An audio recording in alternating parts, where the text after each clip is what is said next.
Recuerda que la de arriba debe estar en medio. Buenos días. Hoy domingo 24 de noviembre del año 2024 vamos a iniciar nuestra escuela dominical que se titula Dios es quien nos rescata. Es el Salmo 30, es una edición especial con motivo aquí en Estados Unidos del Thanksgiving. Muy bien, vamos ahora a iniciar con lo que es el texto, que en esta edición especial es igual en español y en inglés. El primer día de Acción de Gracias se celebró con motivo del rescate, cuando los peregrinos se reunían en el otoño de 1621. Solo la mitad de los 102 ingleses que habían llegado en el Mayflowers seguían con vida. En todos los matrimonios, salvo 3, murió un cónyuge durante el primer invierno. Los supervivientes, profundamente agradecidos por estar vivos, hicieron una pausa para dar gracias a Dios. Puede que nuestra historia sea menos dramática, pero no por ello se dejan de dar testimonios de salvación. Tal vez lloraste pidiendo ayuda cuando te diste cuenta de que las matemáticas ahora incluían letras, cuando comenzaste con el álgebra. Es posible que hayas necesitado ayuda con tus hijos y nietos. Algunos de nosotros hemos comprado un teléfono nuevo, pero necesitamos la ayuda de alguien con más experiencia en tecnología. Y afortunadamente un niño de 7 años vino a nuestro rescate. Así son los escuincles ahora. David necesitaba ser rescatado y clamó a Dios en busca de ayuda. Aprendamos sobre el carácter de Dios, ya que escuchó el clamor de David y acudió en su rescate. En este estudio aprenderemos sobre el carácter de David, ya que reconoció su necesidad de ser rescatado y clamó a Dios para que satisfaciera sus necesidades. En el post vemos que es el de uno que aparece en el texto, lo que es como los niños en su momento luego rescatan a los padres, en este momento sobre todo en tecnología. Muy bien, vamos a iniciar con el texto bíblico, Salmos 30 del 1 al 5. Cántico para la dedicación de la casa, alternativo Palacio-Templo, Salmo de David. 1. Te exaltaré, Señor, porque me levantaste, porque no dejaste que mis enemigos se burlaran de mí. Señor mi Dios, te pedí ayuda y me sanaste. Tú, Señor, me sacaste del sepulcro, me hiciste revivir de entre los muertos. Canten al Señor ustedes sus fieles, alaben su santo nombre, porque solo un instante dura su enojo, pero toda una vida su bondad. Si por la noche hay llanto, por la mañana habrá gritos de alegría. Muy bien. Esto se llama canten al Señor ustedes sus fieles. Esto se llama adoración. Contexto. Vamos a ver qué significa rescate. En el Diccionario Bíblico Ilustrado de la Biblia, de Alfonso Ropero Versosa, editorial CLIE, nos dice que viene del hebreo fideyón o pideyón, rescate, redención, salvación. Éxodo 21:30, Salmos 49:8. Aparece 70 veces en el Antiguo Testamento. Su raíz Gaal también significa redimir o comprar parientes en rescate. Se usa 118 veces. Se usa como liberación que se daba por medio de un precio o rescate, como pasa con el esclavo en Israel. Se caía por guerra o por deudas, y la familia debía de buscar liberar al cautivo. Levítico 25:25. En el Nuevo Testamento, la muerte de Cristo se presenta como el pago de un rescate para la liberación de los pecadores o esclavos del pecado. Juan 8:34. Siendo su sangre derramada el precio estipulado. Mateo 20:28, Marcos 10:45, 1 Timoteo 2:6. Cristo, al dar su vida en rescate por el mundo, ha ganado la liberación de los que creen en Él. Se dio a sí mismo en rescate por todos, 1 Timoteo 2:6. Se dio en rescate potencialmente por todos, pero solamente va a tener eficiencia en los que lo aceptan, no en los que no. Si no lo aceptan, pues no habrá rescate. Lo que indica una redención virtualmente universal, por lo que recapituló en sí mismo la función del Goel o pariente próximo, el rey que libra a su pueblo y del Dios que da su propia persona para su rescate. Entonces Cristo murió por todos para que vivan. Ya no lo hagan para sí, sino para aquel que murió y resucitó por ellos. 2 Corintios 5:5. Ahora vamos a hablar del Salmo 30. En el libro Tehilim, que es como se pronuncian los salmos en hebreo, del Eliú Lashimat y otros, editorial desconocida, nos dice que es un cántico de inauguración del templo por David. Hashem lo elevó por encima de los portones de la muerte. No permitió que se alegre su enemigo y no permitió que dijese que no tenía porción en el mundo venidero. Hashem es mi Dios. Clamó a Él, me alivió, lo revivió. Canten a Hashem sus piadosos y agradezcan a su nombre sagrado. Solo un momento toma su ira, la vida es consecuencia de su beneplácito. A ti, Hashem, suplicaré cuando ocultaste tu rostro. Hashem, sé tú mi vida, tomaste mi lamento en danza, abriste mi saco de luto y ceñiste sobre mí la alegría, para cantar alabanzas a tu honor, y no enmudecer. Hashem, mi Dios, por siempre te agradeceré. En el libro Comentario de los Salmos de Samuel Pagán, editorial Patmos, titula este salmo como acción de gracias por haber sido liberado de la muerte. Es de agradecimiento de una persona que ha estado en el umbral de la muerte y reconoce que la intervención divina le ha permitido seguir vivo. El salmista canta y glorifica al Señor y exhorta al pueblo a imitarlo, pues descubrió que la ira divina es momentánea, pero su misericordia es eterna. Cambió sus dolores y lamentos en bailes y celebraciones. Por eso el salmista no puede permanecer callado. Tiene una relación temática con Isaías 38 del 10 al 28, así como paralelismo literario con la oración de Ezequías, versos 5 y 6, 10 e Isaías 38 del 18 al 19. Es posible que este tipo de oración se hacía cuando las plegarias fueran contestadas. Como por ejemplo el Salmo 6. Cuando regresar a la salud es un cántico individual de gratitud que reconoce la buena salud como un regalo de Dios. Originalmente pudieron ser las ceremonias de gratitud que se llevaban a cabo en el templo de Jerusalén. Los adoradores llegaban al templo para agradecer alguna intervención extraordinaria de Dios. El título hebreo revela una adición tardía al poema. Indica que debía cantarse en la edificación de la casa, al Talmud babilónico, a la fiesta de dedicación al templo o Hanukkah, luego de su desacralización por Antíoco Epifanio, primera de Malaquías 4 del 42 al 60, en 164 antes de nuestra era. Es Macabeos. También pudo ser una reedificación del templo en el año 6 antes de nuestra era. Incluso es posible que sea preexílico. Versículos del 1 al 5.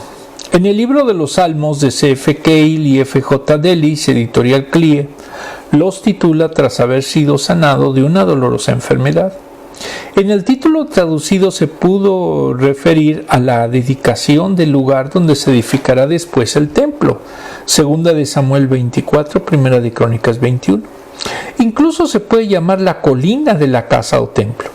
Aquí no había peste, segunda de Samuel 24, que fue el castigo divino a David por haber contado sus soldados mostrando su arrogancia, por tener un pueblo numeroso, sino que es un lugar santo y elegido por Dios antes de la peste en general. Es un salmo que es para dedicación de los santuarios en el monte Moria o en el santuario, 2 de Samuel 6:17. Se puede referir a la purificación del templo de David, que había sido manchado por Absalón tras su levantamiento.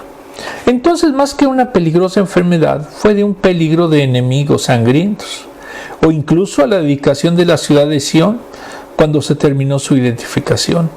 Entonces David sufrió una terrible enfermedad antes de tomar posesión del palacio fortaleza. Mismo contexto del Salmo 16. Y es lo más exacto al término casa que utiliza el Salmo. Este canto se aplica también a la fiesta de Hanukkah o dedicación a la que alude Primera de Macabeos 4, del 52 al 55. Versículos 2 a 4. Comienza como un himno, mantiene algo en su lugar que no se mueve como un péndulo, es sujetar como un ramo. El salmista está consciente del peligro del que Dios lo ha sacado, liberado, de manera que sus enemigos no pudieron regocijarse sobre él. No permitió que se gozaran de su destrucción, que era lo que ellos deseaban. David había estado a las puertas del Hades por una fatal enfermedad, pero el Señor lo curó, le restauró la vida, lo liberó de la muerte cuando aparentemente había fallecido, para que no se hundiera en la fosa. Es como si Dios lo hubiese revivido, haciéndolo salir de su inminente muerte. Salmos 28, 1, 22 y 22. En el versículo 5, Dios le revela como aquel que es capaz de ser nombrado. Al revelarse a sí mismo, Dios aparece como aquel que es capaz de ser nombrado y recordado. Vemos cómo se despliega el nombre del Señor y todas sus manifestaciones de amor o ira fluyen de la luz. Su santidad, su ira es solo un momento pasajero en relación con el amor. Su amor es eterno. En el libro de Samuel Pagán, los versículos 1 a 3 agrega que en la antigüedad se pensaba que las enfermedades eran un juicio divino por los pecados de las personas. Job 6:7, Juan 9. Sus enemigos eran personas que lo juzgaban inadecuadamente e interpretaban su condición de juicio e ira divina.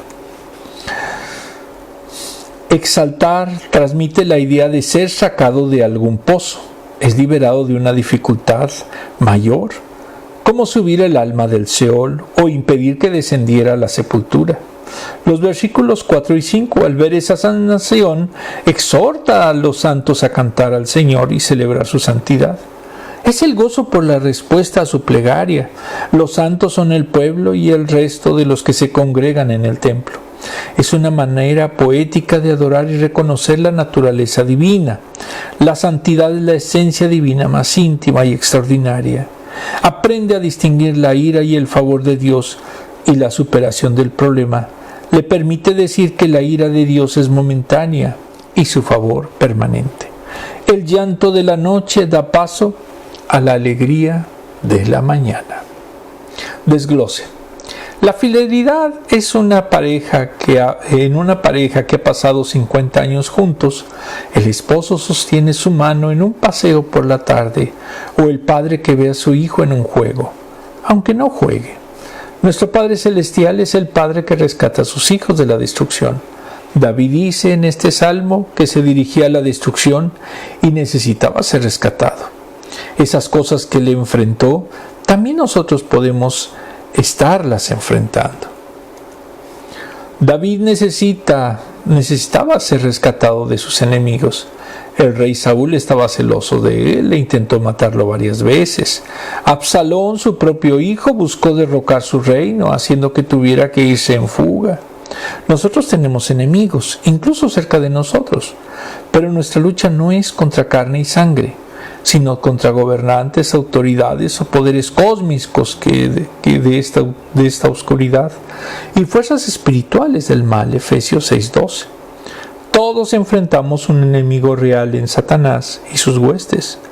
Por eso necesitamos clamar a Dios para que nos rescate. Cuando David clamaba por ese rescate, se regocijaba por la bondad de Dios por venir en su ayuda. David clamó a Dios y Él lo sanó. No nos dice cuál era esa dolencia, pero la sanidad divina se hizo presente. Dios lo salvó de bajar a la fosa. David no se jactó de rescatarse a sí mismo y reconoció que Dios fue su rescatador. Y respondió a ese rescate de Dios de dos maneras. Primero, alabanza personal, que es una exaltación a Dios por ese rescate. Y dos, alabanza general. Lideró a otros en alabanza, llamó a los fieles de Dios a unirse a su canto y alabarlo, a todos los fieles que habían experimentado la mano poderosa de Dios. Si nosotros fuimos sanados, rescatados, también debemos unirnos a esa adoración y exaltación. Y este es un himno, es un salmo de agradecimiento. Vamos a ver ahora las preguntas. Aquí no hay preguntas de inglés y español porque son las mismas, no tiene caso. ¿Cuándo has necesitado ayuda de alguien y realmente? ¿Cuándo has necesitado ayuda y alguien realmente te ayudó? Bueno, yo puedo dar testimonio de la ayuda que me ha dado mi esposa en todos estos años. Sin ella ni hubiera llegado aquí, ni hubiera podido estar aquí. Y los hermanos santos. Y del hermano Santos y de mucha gente que nos ha ayudado en momentos difíciles. ¿Cuáles son algunas cosas de las que estás agradecido de que Dios te haya rescatado? El que estemos aquí en este momento. Porque si hay un lugar en el mundo en donde podemos decir que estamos seguros y que podemos ser felices, pues es Estados Unidos. Entonces esta nación es a la que debemos, y tanto mi esposa y yo damos muchas gracias en estar aquí.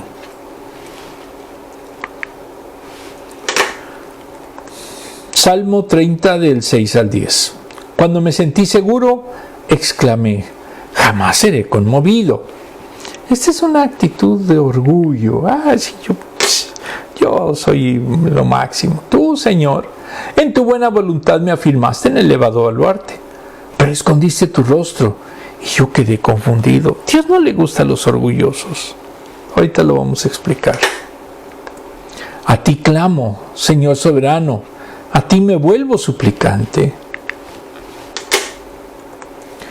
¿Qué ganas tú con que yo muera, literal, con mi sangre, con que descienda yo al sepulcro? ¿Acaso el polvo te alabará o proclamará tu nombre, tu verdad? Oye, Señor, compadécete de mí. Sé tú, Señor, mi ayuda.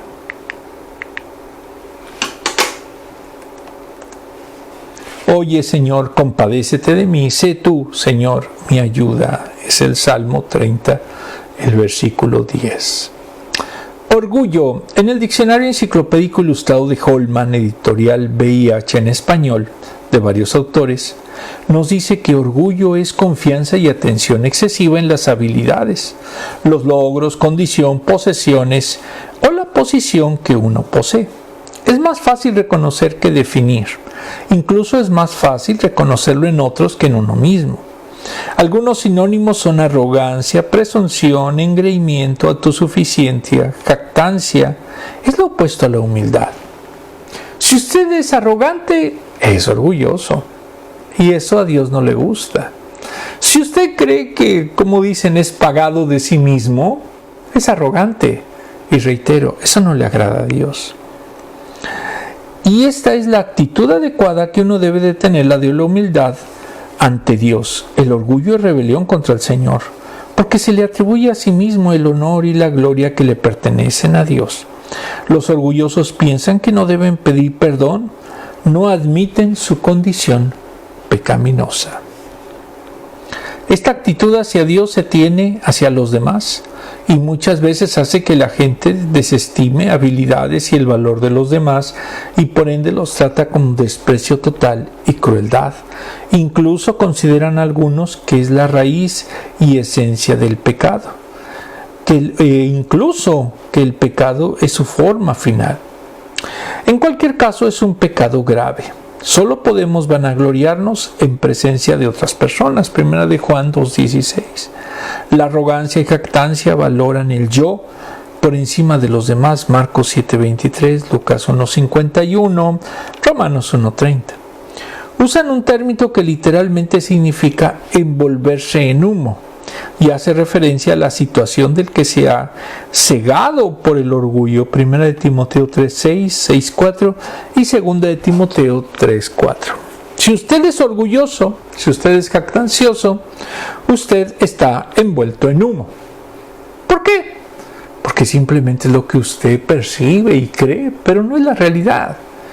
Porque la gloria y todo lo que usted ha hecho le pertenece a Dios, y eso lo debe de reconocer.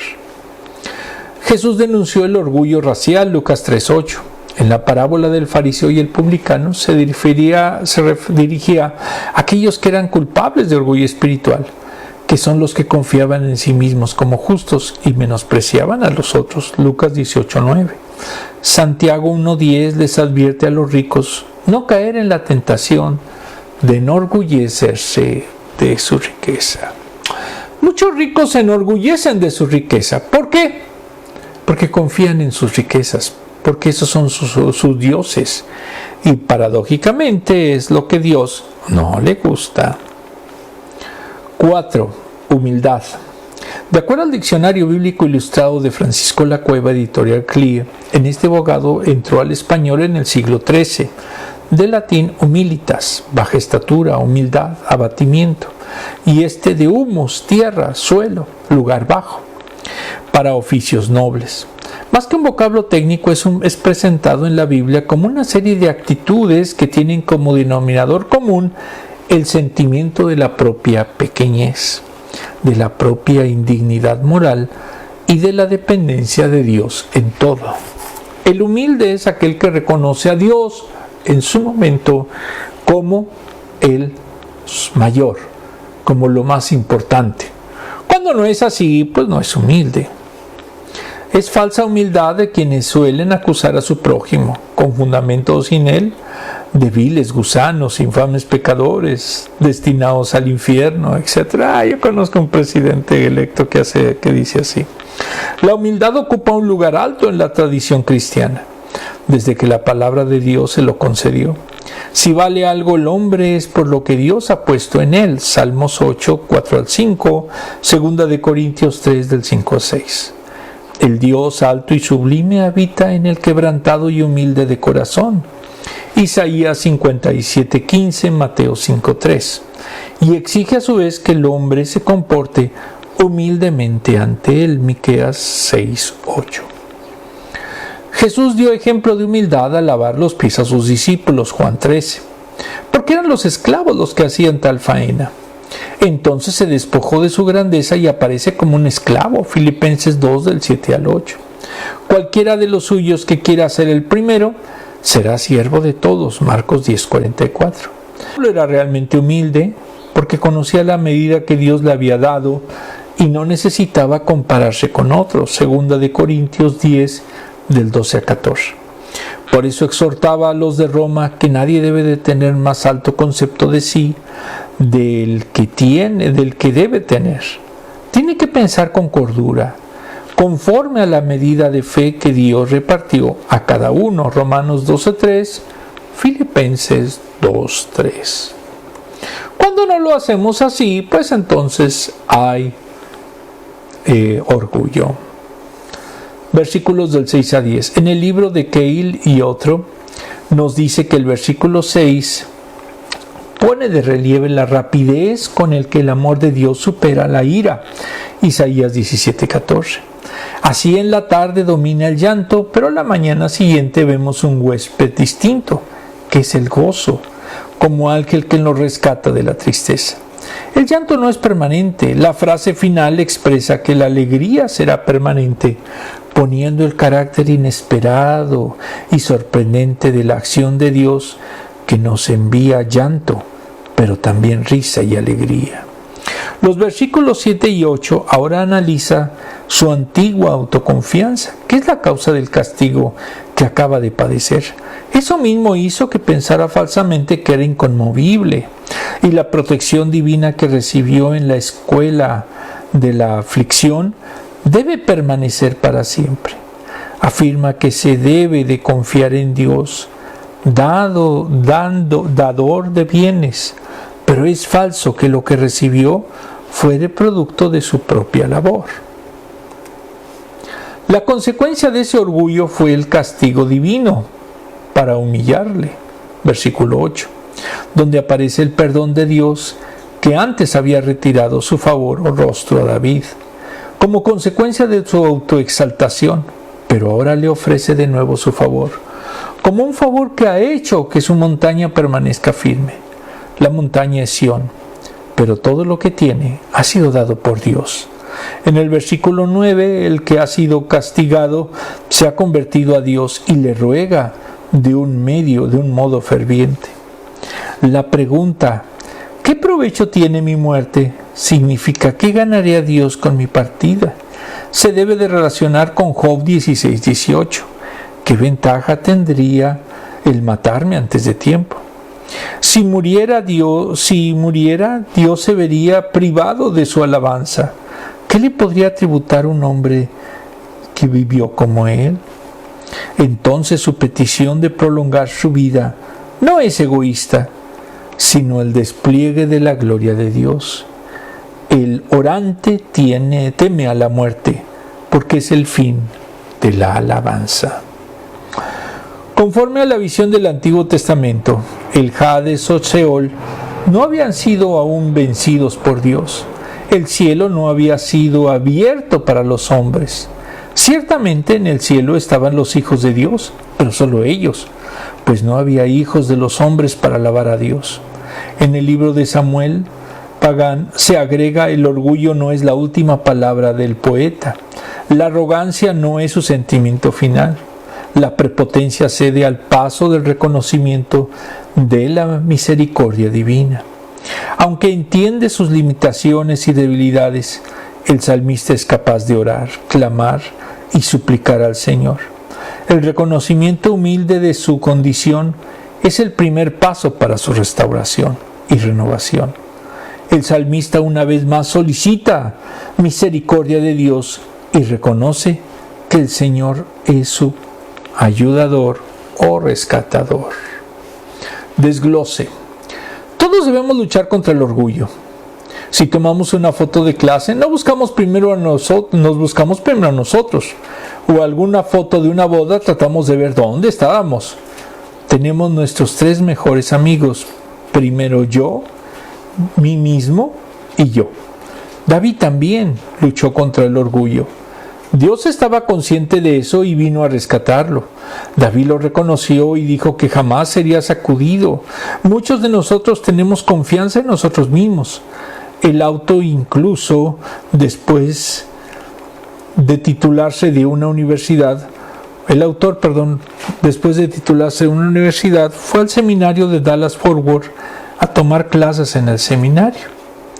Pensaba que alguna iglesia sería bendecida para escogerlo para ser su pastor juvenil, pero terminó en un restaurante con un salario de $3 la hora. Algunos le veían el anillo de graduación y decían, ¿por qué estaba sirviendo mesas? Y decía que era un estudiante de seminario y el Señor me está enseñando humildad. Ambas declaraciones eran verdad. Con David hemos experimentado tiempos de orgullo. En el versículo 8, David clamó por ayuda. Pese a que era poderoso, no delegó. Él imploró. Cuando estamos atrapados en el pecado del orgullo, necesitamos clamar personalmente y buscar su rostro. El clamor de David fue que busque el favor de mi Señor, versículo 8. Él tenía una relación personal con Dios y sabía que el Señor era accesible. Nuestra mayor muestra de orgullo es pensar que no necesitamos al Señor. Él sabía que podía clamar a Dios para que le rescatara de su orgullo. En el versículo 10 sabía que Él estaba siempre disponible, un oyente que lo ayudaría. Cuando le pedimos al Señor humildemente que nos escuche con gracia, porque nos damos cuenta de cuánto necesitamos de su intervención. Dios lo rescató de su orgullo. Por eso nosotros debemos clamar para también ser rescatados de nuestro orgullo sin razón. Pregunta: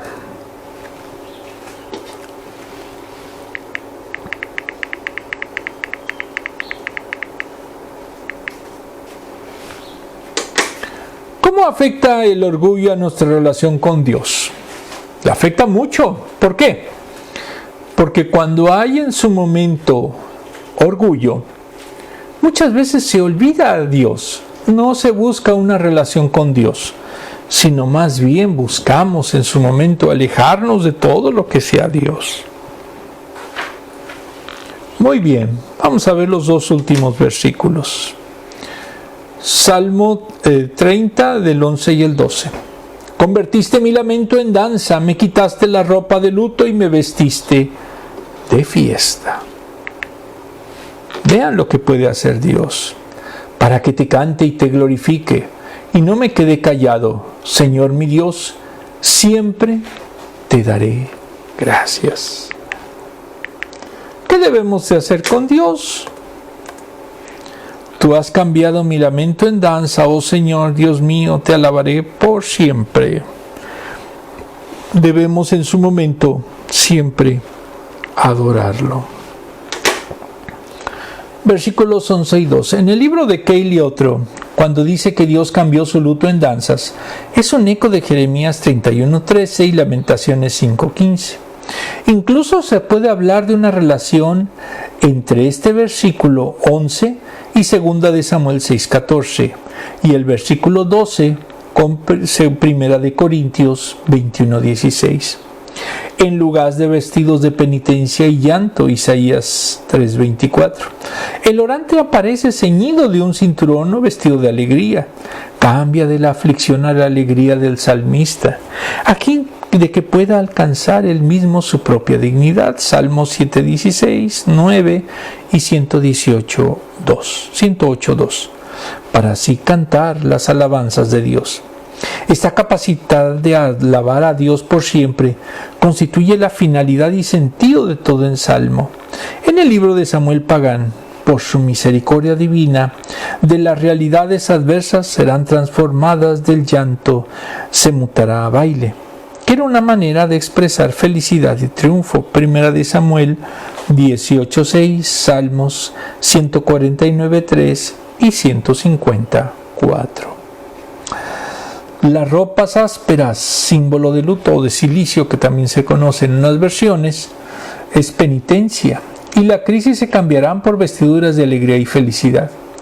El Dios del salmista cambia las realidades de dolor, angustia y muerte en experiencia de renovación, vida y futuro. El salmo finaliza con himnos de alabanza, con cánticos de triunfo, con expresiones de gratitud. Reconoce que Dios es su gloria, es decir, su fuente de esplendor y poder, de sus triunfos. No puede permanecer callado, porque el silencio es signo de la muerte. El Señor es su Dios, por eso le ofrece alabanzas para siempre. Es una nota de entusiasmo y gratitud que se manifiesta al comienzo. El salmista glorifica, clama, canta y alaba. El énfasis teológico no es tanto en lo que el ser humano ha recibido, sino en lo que Dios le ha dado. Dentro del cristianismo, la muerte es la última palabra. No beneficia ni al hombre ni a Dios, sin sentido de porvenir. Es como una fosa, pozo, Seol o lugar silencioso de los muertos, pero es superada por la muerte y resurrección de Jesús. Pablo dijo que fue derrotada la muerte por Cristo en la cruz. 1 de Corintios 15:56. Reflexión. Del libro 95 tesis para la nueva generación de Lucas Magnin, editorial CLIE, tomamos la número 94. ¿El cristianismo será una religión de alegría y plenitud o no será? De las tomas de las tontas devociones y los santos de agrio rostro, libérame, Señor, dijo la mística española Teresa de Ávila, nacida 2 años antes de las 95 tesis de Lutero. Hoy retumba su dicho, 5 siglos después, cuando el cristianismo lucha por encontrar su vitalidad sin perder en el camino su identidad y propósito. La cultura del siglo XXI es hostil al Evangelio. Muchos santos se ponen la máscara más agria, se vuelven pacatos. Pacato significa que son poco valor o insignificantes, serios, chatos. Yo conozco muchos. Son inundados por el juicio y la reprobación. Ven a un mundo post-cristiano en decadencia. Un teatro de bajezas. Lo único que hacen es echar en cara a todo el mundo lo horribles que son sus pecados y lo inhumanos que son sus deseos. Lutero, en las charlas de sobremesa, eran notas que sus amigos o estudiantes fueron recopilando en pláticas con él. Lo visitaban de toda Alemania para verlo en Wittenberg. Era hospitalario, tenía reuniones ruidosas con amigos y visitantes, por el humor de sus anécdotas y la cerveza de su esposa Caterina. Sí tomaba, contexto, este no tiene, aquí lo ponemos. Caterina, donde estaba de la cerveza Caterina, sí tomaba cerveza Lutero, y estaba en reuniones bohemias con sus seguidores, con sus alumnos. En esa intimidad afloró el costado más humano, generoso y pícaro del reformador.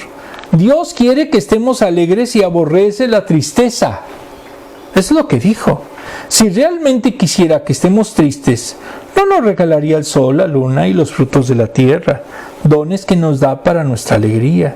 Al contrario, habría hecho todo tenebroso. Lutero creía que la tristeza era diabólica, porque lleva a la muerte, y el Dios cristiano es un Dios de los vivos. Asegura que se goza cuando dormimos, comemos, bailamos, jugamos, cantamos y nos reímos. Todo eso refleja la alegría que nos produce disfrutar del fascinante mundo que creó nuestro Padre. Yo desconfío de los santos sin sentido del humor. No le entendieron la gracia a Dios, no cazaron el chiste, no percibieron la ironía de predicar que a nosotros se nos ha invitado a ser colaboradores del Rey del Universo. No veo la hora de reírme por la gracia de Dios en una de las charlas de sobremesa que tendremos en el banquete escatológico. No es un lugar triste. Si ustedes lo creen, entonces no creen realmente en lo que es el cielo. Hay una paradoja hermosa en el corazón del cristiano, del vientre de la angustia, de la angustia existente, crece la alegría más poderosa. La religión de la cruz es también la de la resurrección, y lo que triunfa al final del día es precisamente la resurrección. Tan optimista era la iglesia primitiva sobre la vida cristiana, que decidieron que su mensaje se llamaría Buena Noticia. Y cuando le preguntaron a Jesús sobre el sentido de su vida, respondió: mi propósito es darles una vida plena y abundante. Juan 10:10. Toda la experiencia es iluminada por esa declaración. La dimensión física y emocional, las relaciones, la mente, la sexualidad, el trabajo y el ocio. Cuando el cristianismo deja de ser una religión de alegría y plenitud, de vitalidad y esperanza, cuando se olvida de ser un espasmo de energía que corre con urgencia y entusiasmo, se convierte en una sombra de sí misma. Se repliega y se erige como un puntilloso moralista del pecado ajeno. Se vuelve un agrio super yo de la sociedad, un protector de las reglas antiguas, un emisario agresivo del orden. No nos toca ser a nosotros policías de la moral, sino testigos de la buena noticia.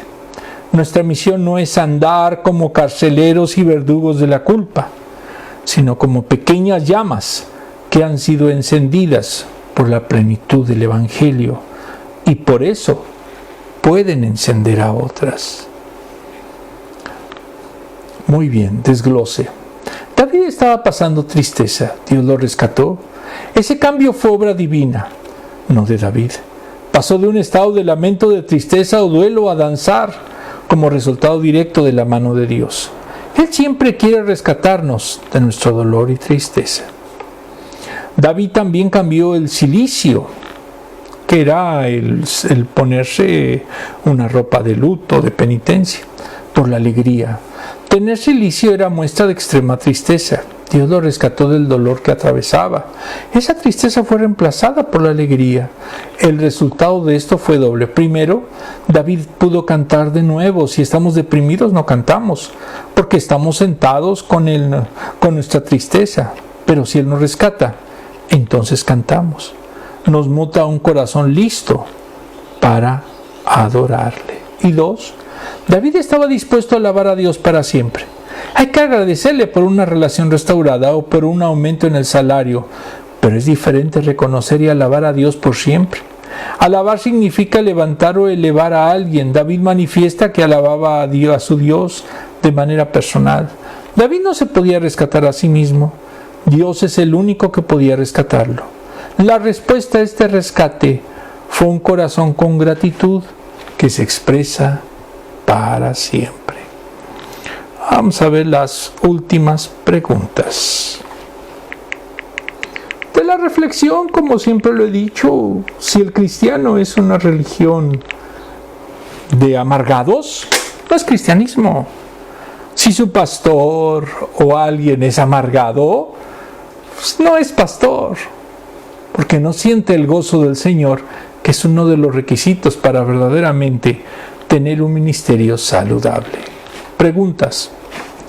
¿Por qué el lamento es un elemento importante en nuestra relación con Dios? ¿Por qué ser humildes? ¿Por qué reconocer que solamente en Él vamos a encontrar la solución a nuestros problemas, a nuestra sanidad, etcétera? Pero sobre todo, a nuestra relación íntima con Él desde el punto de la humillación, esto es, siendo humildes. ¿Cómo puede Dios usar nuestro grupo para ayudarnos unos a otros durante el periodo de dolor? Orando entre nosotros, pero también estar convencidos de que si realmente queremos ser rescatados, debemos dejar que Dios haga su obra. Muy bien, vamos a ver el último versículo.